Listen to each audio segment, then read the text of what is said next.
Il importe de reconnaître que le modernisme de notre époque repousse résolument l'efficacité objective de la prière.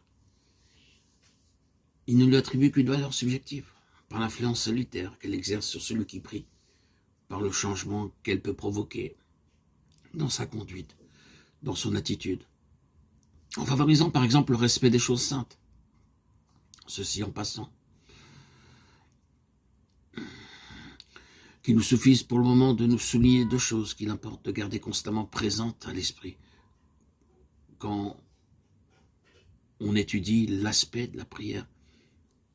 D'abord, c'est la place de première importance qui revient à la communion et à la soumission.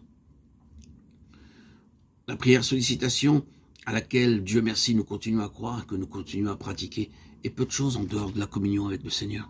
Elle se réduirait à de sèches transactions, alors qu'en réalité, c'est de la communion de notre cœur avec le sien que doivent jaillir et nos requêtes et nos intercessions. La soumission de même est tout aussi indispensable. Il serait facile de faire servir la prière à des fins personnelles, à la réalisation de nos propres objectifs. Notre soumission de principe à la volonté divine crée une atmosphère d'entente et nos requêtes peuvent se fonder sur une volonté commune entre lui et nous et sur une parfaite unité de vue.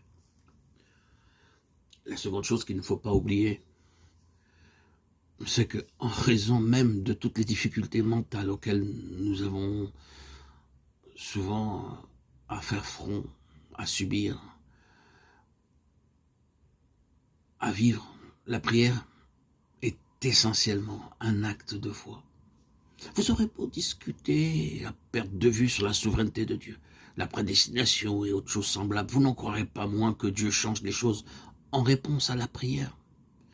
Malgré tous les arguments qui sont de nature à saper les bases de la prière et à en affaiblir la portée, nous prions et nous continuons à prier. C'est cela même qui fait de la prière un acte de foi.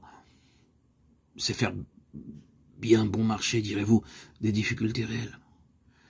Mais nous ne sommes pas au bout de notre étude. Pour le moment, c'est à cette conclusion-là que nous nous arrêterons. Le problème est trop sérieux pour que nous esquivons aucune de ces difficultés.